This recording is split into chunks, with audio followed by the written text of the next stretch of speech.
Hi, welcome to January and the real estate market report for Huntsville and Madison County. Well, surely you haven't broken any New Year's resolutions by now. It's only the middle of the month.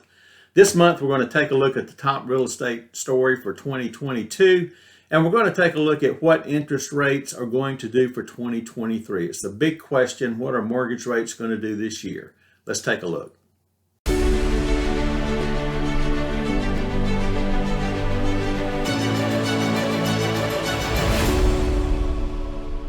Well, let's get started. As we end 2022 and begin 2023, we want to take a look at some things that you probably are not going to ever see again in your lifetime. Now, rest in peace, final and best offer, waiving inspections, offering $50,000 above list price. You may see those again, and we'll talk about why. But as we move forward, these are things you're not going to see again. These were very unusual events, happened once. You won't see them in your lifetimes again. Pandemic anomalies is what we're calling them. Record year-over-year price appreciation. We should not see 20% year-over-year price appreciation for multiple numbers of years in our lifetime.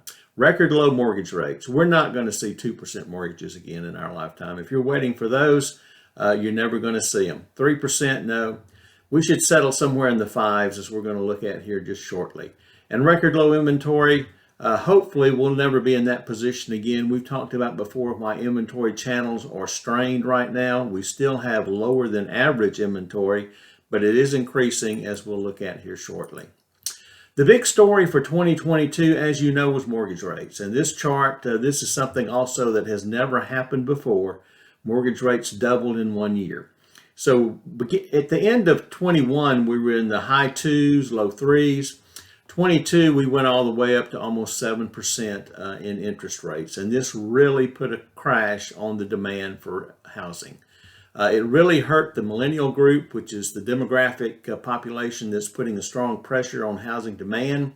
A lot of those folks just went to the sidelines because they could not afford housing anymore that they wanted. As interest rates start to decline, that demand is going to come back in. We'll take a look at that shortly. But first, let's take a look at a quick snapshot of the Huntsville-Madison County market for December. You can see that our sales were way down in December, down 36% from a year earlier, and that's going to be the trend for this year. Sales this year will be lower than last year. Everybody's looking for that because of the lower demand, and I think that's what we're going to see for at least the first 6 to 9 months of the year. However, in Huntsville-Madison County, our prices were pretty stable.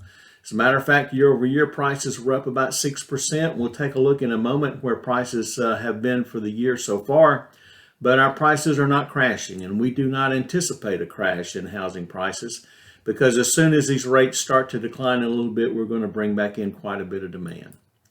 In existing homes, this is our market, as we've said before, is price per square foot. Now, every market doesn't do that, but that's the way we price homes in Madison County. So what we look at to get a determination for how pricing is doing is the price per foot.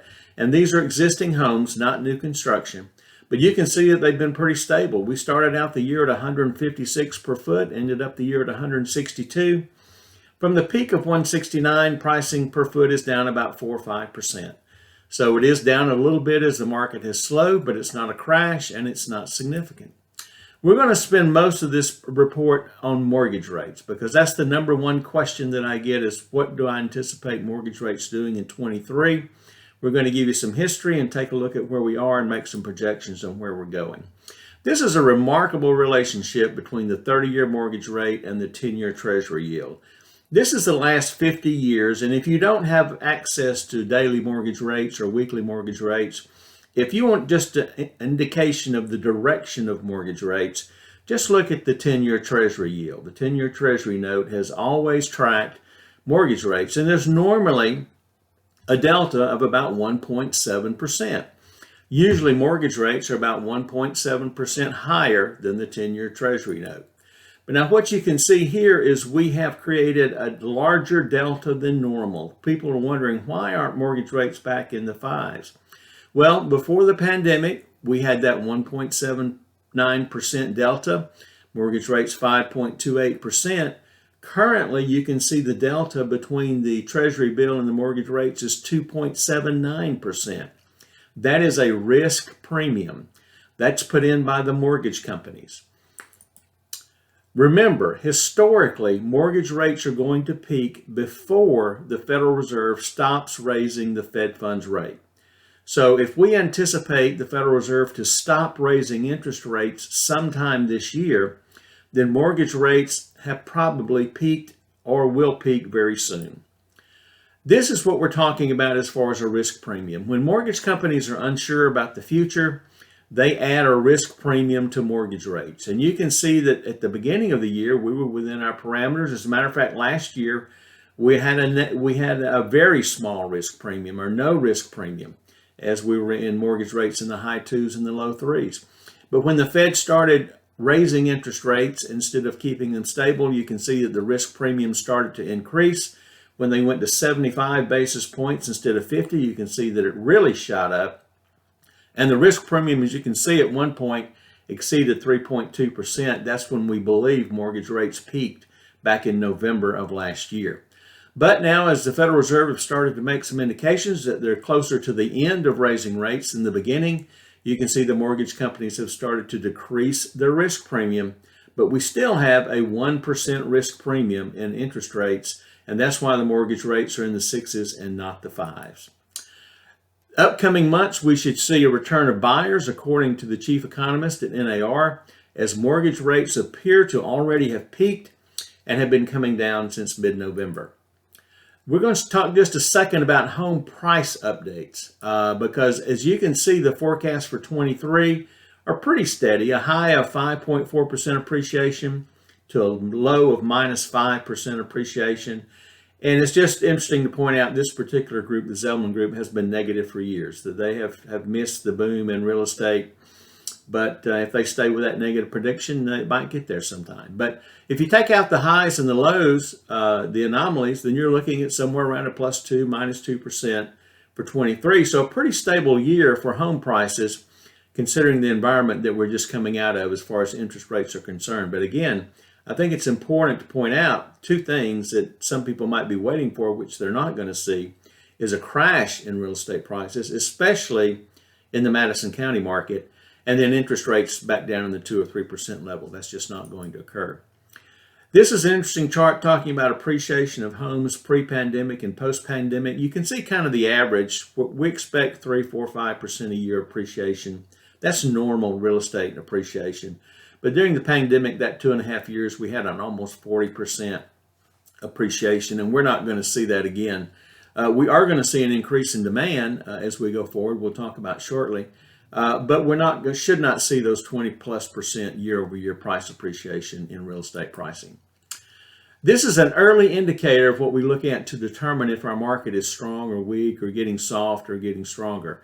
And this is price reduction. So when the market starts to decline, the sellers are the last people to get on board. They're putting homes on the market and they're still thinking about what their neighbors sold their home for 6 months, 12 months ago. And that's where they want to sell their home for. Well, the market has shifted. Our demand is definitely lower. Supply is definitely increasing. And as you can see from this chart, for all of last year, through the end of the pandemic period, price reductions were lower than they were the year before. That's what these negative numbers represent. But starting in April of last year, we started to see an uptick in price reductions. What this means, sellers were putting the homes on the market. They were pricing them too high. They weren't selling, so they had to generate price reductions to get enough interest to get contracts on their homes. And you can see toward the end of the year, the price reductions consistently were higher than a year before. Now, this is Madison County, and you can see that we also started last April or May to increase the number of price reductions on homes that were on the market. Now, typically in a normal market, we'll see 20%, 25% price reductions on properties that have been on the market for a while. But now you can see that we're up almost here in the 50% range, between 40 and 50%, which is high, but it does look like from short-term trends that that may also have peaked back in November.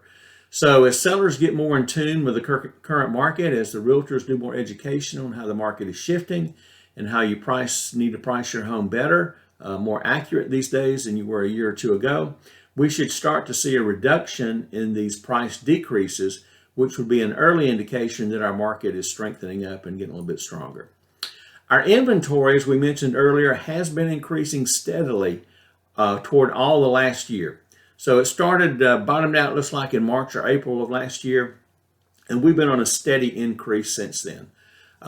We talked in a video a couple of months back about some of the limiting factors on inventory.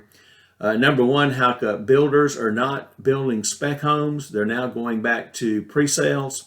And number two, most of the mortgages in this country are under 5%. So sellers are pretty reluctant to put a home on the market with an interest rate of 3 or 4%, 5%, and jump into a new product with an interest rate of 6 or 7%. But when interest rates start to decline and when they level back in that area of the 5, 5.5%, 5.75%, you'll see that inventory, more of it starting to come online from existing homes. Our market action index, we look at this every month, and if you'll remember last summer, we were peaking out over here at 100. That's when the market was hot as a firecracker, but this is a significant indication that our market has slowed down. We still have a slight seller's advantage, but what we don't have is we don't have 10 or 15 or 20 offers on a home. If it's a good home and a good location, move-in ready, we still might get 2 or 3 offers, but for most of the homes, a lot of the homes, 1 or 2 offers is the max. Homes are staying on the market longer. Homes are selling closer to list price. Sellers are being a little bit more aware of things that they might need to do as far as buying down interest rates or helping with closing costs. So we're moving closer toward a buyer's market. The rate of fall in mortgage rates is what will determine if we actually make it into a buyer's market. But this could be the best time window for a buyer to get into the market. Because when interest rates do fall, you'll have a lot more competition on the buy side for these properties. What's next? Well, it's not this. This is about 40 years ago when I bought my first home, and these rates were on the decline from where they peaked, I believe, around 1982. But we're not going to go back into 11, 12% interest rates with 2-point buy downs. What we do expect in 23 is we do expect, if mortgage rates have not already peaked, which there's a strong suspicion that they have, at some point in this year, mortgage rates will peak and start to decline. We do expect home prices to stabilize. We'll start seeing fewer reductions for home prices on the market. We'll start seeing more buyers come into the market as interest rates drop, and that'll help stabilize home prices. Our inventory is going to increase to what we hope to be a normal level. We'll do a video in the future, but it's kind of interesting. Typically, we call 4 to 6 months of inventory a normal market, a balanced market. But it's been speculated that because of the technology that we have now, all the different ways that consumers have to find a home on the internet and through realtors, Zillow, Realtor.com, local websites, that normal market might actually be a 2 or 3 month supply of inventory. And we're in that range now. We're almost at 3 months inventory nationally. So we're just going to have to see how that plays out, but 4 to 6 months may not be the norm anymore for a normal market because of all our technological advances. Builders are going to continue to provide incentives for the spec homes that they have on the ground. We have local builders now that are paying closing costs. They're providing things like refrigerators, fences. So if you're interested in new construction, make sure to get in touch with us and we'll let you know what builders have those incentives available. Those are good for our investor clients as well. They can contribute to closing costs. They're reluctant to drop the price of the home because if they're in a new neighborhood, they're going to sell that floor plan many more times. And they don't want to drop the price of that floor plan because then that'll affect the sales prices going forward. But they are providing incentives to move that spec inventory. Sellers are going to become more agreeable to concessions. We're seeing now where sellers are understanding that they might need to provide a buy down for interest rates to help the buyer. They might need to contribute some to closing costs. They're more receptive and agreeable to repair requests. So all those things is what occur in a normal market. And the last projection that we have for 23 is a return to pre-pandemic conditions. Remember that what you saw over the last 2 or 3 years was abnormal, atypical. You're never going to see those kind of things again in real estate. But a normal real estate market is healthy for everybody. A lot of inventory for buyers to look at, reasonable prices for sellers, and time for people to have some time to make decisions so that you don't have to make snap quick decisions. We have a lot of assets on the website. If you need information about real estate move in Madison County, reach out. The links below to all these different kind of resources. If we can help you in any way, please let us know. Have a great day.